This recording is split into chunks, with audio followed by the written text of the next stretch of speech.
소년부를 기쁨으로 섬기고 있는 정천묵 목사입니다. 이렇게 만나기 어려운 때에 다음 세대 어린이들과 청소년들을 마음에 품고 함께 고민하고 소통할 수 있는 시간을 가질 수 있게 되어서 너무나 감사합니다. 이번에 함께 나누게 될 주제는 말씀의 회복입니다. 코로나 시대에 어떻게 하면 말씀 생활에 승리할 수 있을지에 대해서 함께 나눠보는 시간을 갖도록 하겠습니다. 강의를 시작하기 전에 먼저 질문으로 시작을 해보도록 하겠습니다. 그리스도인이 신앙생활에서 갖추어야 할 덕목 중에 가장 중요한 것이 무엇일까요? 한번 생각해 보시면 좋겠습니다. 네, 여러 가지가 있을 것입니다. 예배, 찬양, 기도, 전도, 봉사, 교제 등이 있을 것입니다. 모두 중요한 주제이기 때문에 무엇이 제일 중요하다라고 말하기는 무리가 있죠. 그럼에도 가장 선행되어야 할 것이 있다면 바로 말씀일 것입니다. 왜냐하면 그리스도인은 계시의 말씀인 성경을 기준으로 살아가는 사람이기 때문입니다. 그런 의미에서 그리스도인의 생활 중 기본 중의 기본은 바로 말씀 생활입니다. 바꿔 말해서 기본이 흔들리면 모든 것이 다 흔들리게 된다는 것입니다. 말씀에 바로 서지 않을 때 예배, 찬양, 기도 생활, 전도 등 하나님께서 기뻐하시는 신앙생활이 원활하게 되지 않을 것입니다.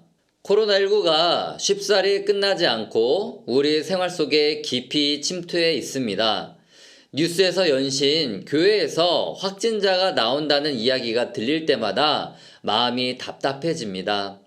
잘 아시겠지만 확진자가 증가함에 따라 요즘은 교회에서 예배드리기가 너무나 어렵습니다. 확진자가 1000명이 넘어가면서 우리는 또다시 비대면 예배로 전환되었죠. 처음에는 낯설었던 비대면 예배, 대면 예배라는 단어가 이제는 너무나 익숙하게 다가옵니다. 이런 상황 속에서 말씀이라도 열심히 읽어보자 다짐을 합니다. 처음에는 힘을 내보지만 점점 말씀 생활을 이어가기가 어떤가요? 네, 어렵습니다. 또 기도도 열심히 해보자 라고 결심해보고 또 마음을 굳게 먹고 시도해보지만 일을 하거나 또 집안일을 하다 보면 성공적인 말씀 생활을 하는 것이 결코 쉽지 않습니다. 그러다 보니 또 금방 소홀해지게 되는 것 같습니다. 우리가 이렇다고 한다면 우리가 맡고 있는 부서의 우리 어린이들이나 우리 청소년들은 더욱더 힘들어 할 것입니다. 코로나19 상황이 이렇게 되자 어른들은 물론이고 우리 어린이나 청소년들, 청년들이 겪는 고통은 이루 말할 수가 없습니다. 어른들은 벌써 생업에 타격을 받습니다. 거리두기가 2.5단계가 되면서 사람들을 모이지 못하게 합니다. 소상공인이나 사업하시는 분들의 타격이 심각합니다. 고통이죠. 또 요즘 코로나 확진자가 증가하면서 질병이 있어 몸이 아픈 분들이 적절한 치료를 받지 못하고 있다고 합니다. 코로나 확진에 걸리거나 또 확진자와 동선이 겹치기라도 하면 모든 것이 멈추게 됩니다. 즉시 자가 격리에 들어가야 되죠. 이것 역시 고통입니다. 우리 자녀들은 어떻습니까? 학교를 가지 못하고 있습니다. 한 주에 한 번 가거나 아니면 2번, 3번 가는 아이들이 적응을 하지 못합니다. 아예 한 달 수행평가계를 내고 가지 않는 친구들도 많이 있습니다. 이번에 수능이 끝났지만 수험생들 이런 환경 속에서 공부하는 것이 얼마나 집중도 안 되고 고통스러웠을까요? 뿐만이 아닙니다. 저희 소년부 친구 중에 한 친구가 이런 질문을 했었습니다. 목사님, 제가 아는 친구나 동생이 코로나 때문에 자꾸 교회에 욕을 해요. 어떻게 말해야 해요? 저만 만나면 교회 막 욕해서 제가 이를 악물고 그만해라 이랬는데도 만나면 뭐 사이비니 뭐니 자꾸 그래요. 네, 저와 주고받은 카톡 내용 중에 일부였습니다. 지금 우리 아이들이 삶의 자리에서 겪고 있는 문제입니다. 코로나19 시대를 지나면서 우리는 고통의 문제를 생각하지 않을 수 없습니다.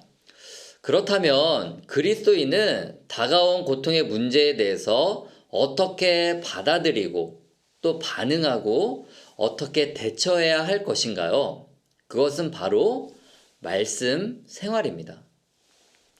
때문에 우리가 회복해야 하는 것들 중에 말씀 생활이 빠져서는 안 될 것입니다. 이 시간에는 코로나19로 인해 우리 생활 속에 찾아온 고통의 문제와 연결해서 말씀 생활을 그럼에도 끈질기게 해야 하는 이유를 찾아보고자 합니다.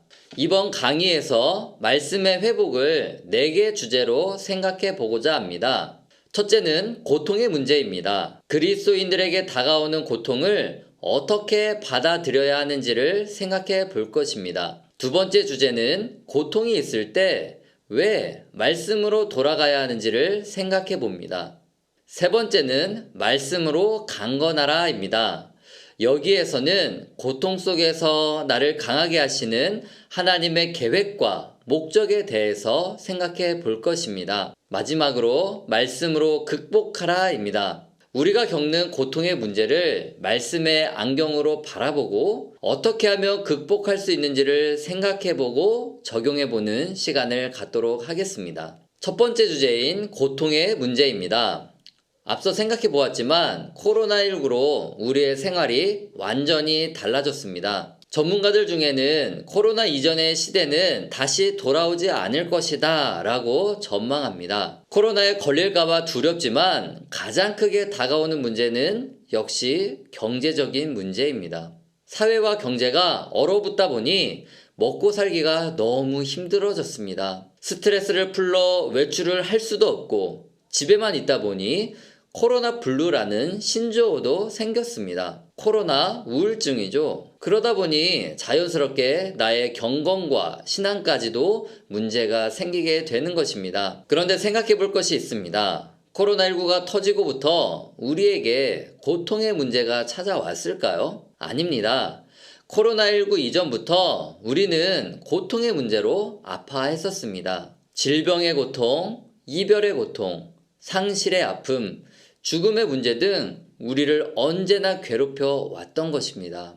그렇다면 이 고통의 문제는 언제부터 시작된 것일까요? 성경에서는 인간의 고통의 문제가 언제부터 생겨났는지를 정확하게 말씀하십니다. 창세기 3장 6절에서 그 발단을 찾을 수 있습니다. 그 여자가 그 나무를 본즉 먹음직도 하고 보암직도 하고 지혜롭게 할 만큼 탐스럽게도 한 나무인지라 여자가 그 열매를 따먹고 자기와 함께 있는 남편에게도 주매 그도 먹은지라. 아담과 하와가 하나님 말씀에 불순종하여 하나님께서 먹지 말라고 하신 선악과를 먹었습니다. 하나님의 말씀을 불순종한 그 순간부터 사람의 마음속에 무엇이 생겼나요?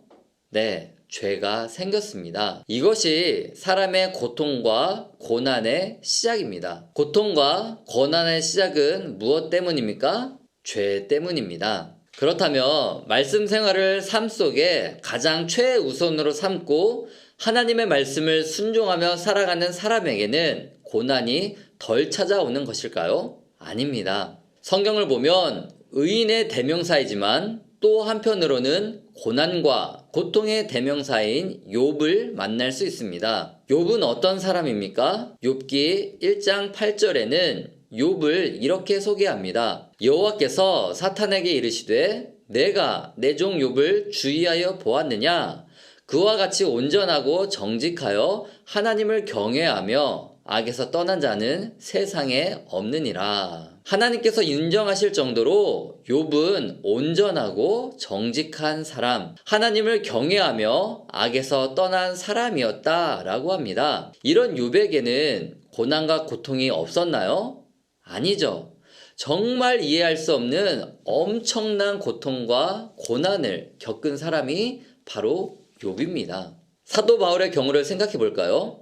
사도 바울은 회심하기 전에 엘리트 코스를 밟는 사람이었습니다. 모든 사람이 우러러보는 사람이었죠. 그러나 회심 이후에 그의 삶은 온통 고통으로 얼룩져 있습니다. 고통을 받은 원인이 무엇인가요? 바로 예수 그리스도를 믿는 믿음 때문이었습니다. 복음을 전하다 이런 고난을 받게 되었죠. 고린도후서 11장 23절 이하부터 바울은 자랑할 것이 없어서 고난받는 것을 자랑 삼아 나열하고 있습니다. 우리 23절부터 24절까지 바울이 당한 고통을 살펴볼까요?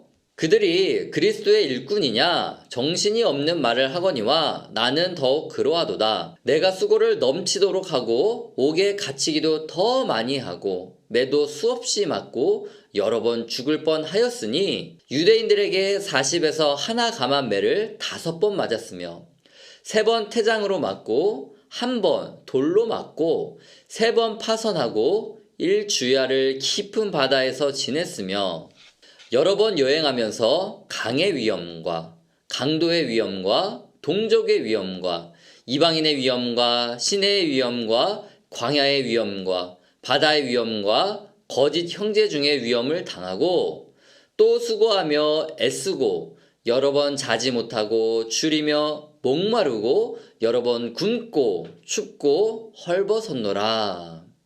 아멘. 이 중에 하나만 겪어도 패닉 상태가 될 것인데 이것이 바울의 일생이었습니다. 다음은 바울이 말년에 쓴 디모데후서의 기록입니다.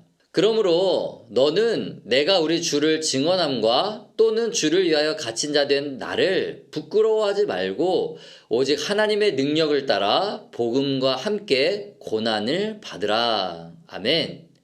디모데후서 1장 8절의 말씀입니다. 성경은 선을 행하거나 믿음 생활을 잘하거나 말씀 생활을 잘하는 사람에게는 고통을 안 주시고 흥청망청 악하게 사는 사람들에게 고통을 주신다. 이렇게 말씀하지 않으십니다. 욥도 그렇고 사도 바울도 그렇고 하나님께서 그리스도인의 삶에도 고난을 허용하시는 것을 보게 됩니다. 두 번째 주제입니다. 왜 말씀인가? 내 생활 속에 고통이나 고난이 찾아왔습니다. 예를 들어서 질병이 있어 몸이 아픕니다. 그렇다면 병원에 가서 적절한 치료를 받으면 됩니다. 또 경제적으로 어려움에 처해 있습니다. 그렇다면 주신 건강을 가지고 열심히 할 일을 찾으면 됩니다. 이 밖에도 고통을 주는 그 원인을 찾아서 해결하면 됩니다. 그러나 이 방법에는 한계가 있습니다. 왜냐하면 궁극적인 죄의 문제, 고통의 문제, 죽음의 문제를 해결할 수는 없습니다. 오직 성경만이 나의 삶의 고난과 고통뿐만이 아니라 죄의 문제를 해결할 수 있는 실마리를 찾을 수 있기 때문입니다. 성경 전체에서 예수 그리스도께서 모든 죄와 저주를 받으셨다라고 말씀하고 있습니다. 이것을 믿는 자마다 멸망치 않고 영생을 얻게 하신다는 생명의 말씀을 우리에게 주셨습니다. 그렇다면 혹자들은 이렇게 말하는 사람이 있을 것 같습니다. 예수님께서 우리가 받아야 할 저주를 다 받으셨다면 우리에게 고통이 없어야 되지 않을까요? 말씀에 비추어 하나님께서 어떤 분이신 줄을 알아야 고통의 문제에 있어서 오해하지 않고 잘 견뎌낼 수가 있습니다. 우리는 고통의 문제로 오해하지 말아야 됩니다. 앞서서 모든 사람은 믿는 자나 믿지 않는 자나 모두 다 고통을 겪는다는 것을 생각해 보았습니다. 그 누구도 고통의 문제에서 자유로울 수는 없죠. 그러나 하나님은 우리와 비교할 수 없는 정도로 지혜로우신 분이십니다. 하나님께서는 분명한 목적을 가지고 우리에게 고통을 허용하십니다. 정확히 말하면 하나님께서 고통을 사용하시는 것입니다. 성경은 이런 이야기들로 가득 차 있습니다. 요셉은 형들로부터 미움을 받고 애굽에 팔려갔습니다. 그때부터 요셉의 억울한 삶은 계속됩니다. 누명에 누명을 쓰고 최후에는 감옥에 갇혀 오랜 시간을 보냅니다. 말로 다할 수 없는 고난과 고통의 시간이었을 것입니다. 그러던 중 하나님께서 원하시던 때에 요셉이 풀려나게 하시고 애굽의 총리까지 오르게 하십니다. 나중에 요셉이 형들에게 했던 고백은 우리에게 큰 울림을 줍니다. 창세기 50장 20절 말씀인데요.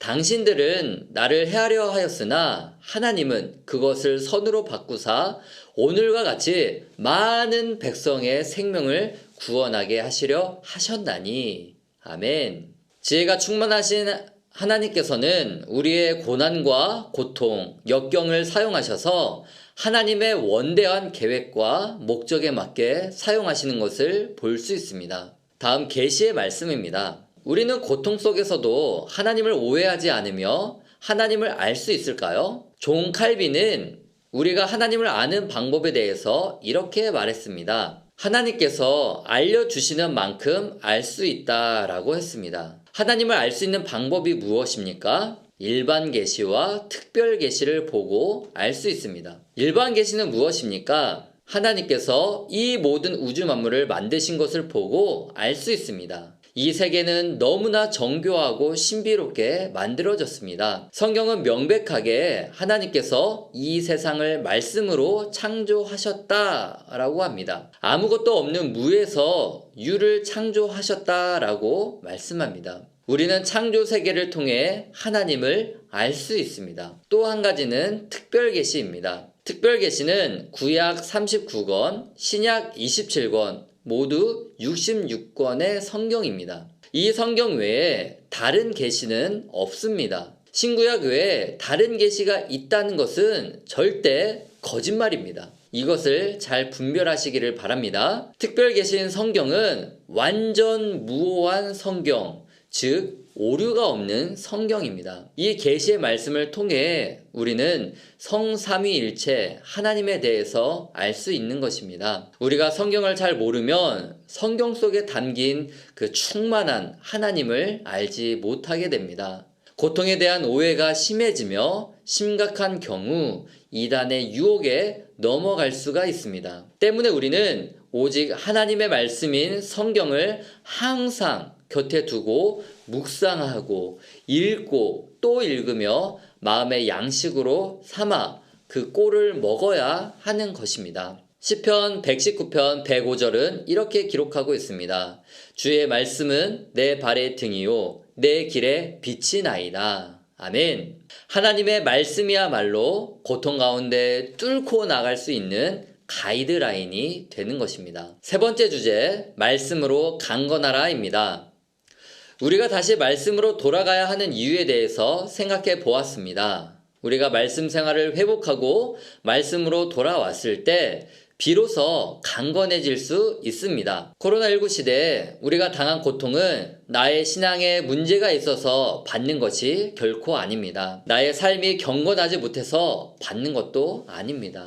이유 없이 다가오는 고난과 고통은 하나님께서 우리를 사랑하지 않으셔서 생기는 것이 결코 아닙니다. 우리는 때때로 고통이 있을 때 왜 하필 나에게 이런 고통을 주시나요? 원망할 때가 있습니다. 그럴 때에도 하나님은 고통의 이유를 알려주지 않으시기도 하십니다. 우리는 욥기를 읽으며 욥이 왜 고난을 받았는지 알 수 있습니다. 욥이 고난을 받은 이유가 무엇인가요? 사탄이 하나님에게서 욥을 시험하기 위해 그 엄청난 고난을 받게 된 거 아닌가요? 그런데 욥의 입장에서는 내가 왜 이런 고난과 고통, 또 친구들에게서 말할 수 없는 수모를 겪어야 하는지 알 방법이 없었습니다. 성경 전체를 보았을 때 하나님의 말씀을 하나도 어기지 않고 철저하게 지켰는데도 진노와 저주를 받은 한 사람이 있습니다. 그 사람이 누군지 아시나요? 네, 바로 예수 그리스도이십니다. 예수님은 하나님의 아들이십니다. 하늘 보좌를 버리시고 이 땅에 사람의 몸을 입고 오셨습니다. 탄생 후에도 누일 곳이 없어서 말구유에 누였습니다. 하나님의 최대 굴욕이 아닐 수 없습니다. 예수님은 사랑하는 제자에게 배신도 당하셨습니다. 예수님은 말로 다 담을 수 없는 모욕을 받으셨습니다. 이렇게 하나님의 진노를 받아서 십자가에 못 박혀 죽으셨습니다. 예수님께서 십자가에 달리셨을 때 이런 절규를 하십니다. 나의 하나님, 어찌하여 나를 버리셨나이까? 마태복음 27장 46절 말씀인데요. 예수 그리스도께서 우리가 받아야 할 그 진노를 모조리 대신 지셨습니다.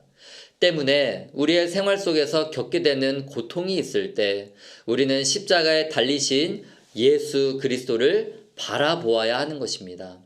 예수 그리스도를 바라볼 때 우리는 말씀 위에 든든히 설 수 있는 것입니다. 두 번째, 하나님의 계획을 인정하는 것입니다.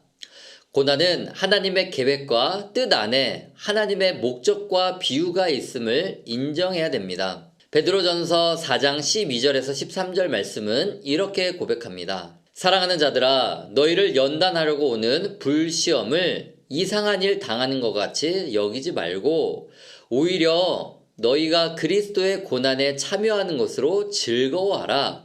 이는 그의 영광을 나타나실 때에 너희로 즐거워하고 기뻐하게 하려 함이라. 아멘. 베드로는 우리에게 다가오는 고난을 불시험으로 표현합니다. 이 불시험이 우리를 연단한다고 합니다. 오히려 그리스도의 고난에 참여하는 것으로 즐거워하라 라고 합니다.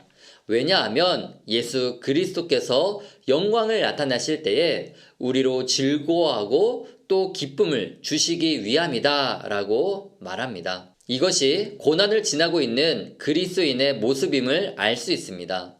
우리가 고난 중에 있을 때 나의 모든 문제를 대신 짊어지신 예수 그리스도를 바라보고 기억하기를 원합니다. 그 고난이 나를 연단하기 위한 하나님의 계획임을 믿을 때 우리는 말씀으로 강건해질 수 있는 것입니다. 마지막 주제, 말씀으로 극복하라입니다. 첫 번째는 자기 연민을 주의하라입니다. 극심한 고난이 찾아오면 우리는 믿음과 신앙을 의심하게 됩니다. 왜냐하면 고통을 겪는 상황에서 말씀으로 무장되어 있지 않다면 죄를 짓기 쉬워지기 때문입니다. 고통이 있을 때 우리는 죄를 합리화하기 시작합니다. 자기 연민이 발동되는 것이죠. 자기 연민이란 내가 큰 고통을 겪었지. 난 지금 힘들고 너무나 불안한 상태야. 때문에 이런 상황에서 이렇게 행동하는 것은 당연한 일이야 라고 하는 것입니다. 그러나 이 상태로 계속해서 가다 보면 우리는 말씀으로 그 상황을 극복하기는커녕 우리는 하나님을 의심하게 되고 더 깊은 죄의 길로 가게 되는 것입니다. 때문에 우리는 말씀을 통해 자기 연민을 버려야 합니다. 두 번째로 우리가 기억해야 될 것은 바로 하나님은 선하시다라는 사실입니다. 하나님께서는 우리가 자기 연민에 빠져 의심과 죄악으로 가는 길을 막으셨습니다. 바로 예수 그리스도를 우리에게 보내주심으로 이루신 것입니다. 우리는 말씀을 통해 예수 그리스도를 바라보아야 합니다. 우리가 주님을 바라볼 때 주님께서 우리를 불쌍히 여겨주십니다. 마지막으로 말씀을 통해 더 큰 하나님을 보아야 합니다. 영국 런던에서 목회를 했던 필립스 목사는 그에 져서 당신의 하나님은 너무 작다라는 그 책에서 우리가 하나님에 대해서 너무나 큰 오해를 하고 있다는 것을 일깨워주고 있습니다. 코로나19가 휩쓸고 간 자리에 우리에게 남아있는 것이 하나님을 향한 원망과 불평이라면 우리는 우리의 아버지이신 하나님을 너무나 작게 보고 있었다는 것입니다. 그러나 하나님께서는 우리가 상상할 수 없을 정도로 전능하신 분이십니다. 하나님의 계획과 하시는 일은 피조물인 우리로서는 감히 측량할 수 없는 것입니다. 우리가 하나님의 말씀을 멀리하고 세상 일을 더 가까이 할수록 우리의 하나님은 점점 더 작아지실 것입니다. 우리에게 고난이나 고통이 찾아왔을 때 하나님께서 얼마나 크신 분이신지를 알 수 있는 하나의 기회가 됩니다. 그때 내가 하나님을 원망하거나 자기 연민에 빠져 헤어나오지 못하고 있었다면 우리는 다시 말씀으로 돌아가 말씀을 회복하고 더 큰 하나님을 바라보아야 합니다. 우리의 모든 문제의 해결의 열쇠가 되어주시는 예수 그리스도께서 우리와 언제나 함께 계십니다. 고난의 문제에 있어서 욥은 이런 고백을 합니다. 욥기 23장 10절 말씀인데요. 그러나 내가 가는 길을 그가 아시나니 그가 나를 단련하신 후에 내가 순금같이 되어 나오리라. 아멘. 욥의 고백이 이 코로나 시대를 살아가는 우리의 고백이 되기를 소망합니다. 다음 적용을 하고 오늘 강의를 마치려고 합니다. 우리의 생활 속에서 고난이 찾아왔을 때 말씀을 회복할 수 있는 비결은 끈기 있게 하나님의 말씀을 펴고 읽는 것입니다. 그 말씀을 주야로 묵상하고 읊조리며 그 말씀을 날마다 상고하는 것입니다. 우리 교회에서는 매년마다 바이블 버스 성경 읽기를 진행하고 있습니다. 또한 매 새벽마다 날샘 큐티로 하나님의 말씀을 상고합니다. 교회에서 온라인으로 성경 공부가 진행되며 각 부서에서는 학력기에 맞춰서 PAT 매일 예배 큐티를 통하여 말씀을 묵상하고 있습니다. 이렇게 말씀을 읽고 묵상하는 것을 적극 활용하시기를 원합니다. 이상으로 예배 회복에 대한 강의를 마치도록 하겠습니다. 코로나19로 힘들고 지치는 상황 가운데서 우리에게 맡겨주신 영혼들을 섬길 수 있는 비결은 오직 말씀으로 무장해야 감당할 수 있음을 믿고 계속해서 하나님의 말씀을 마음에 채우시는 저와 우리 모든 선생님들이 되기를 원합니다.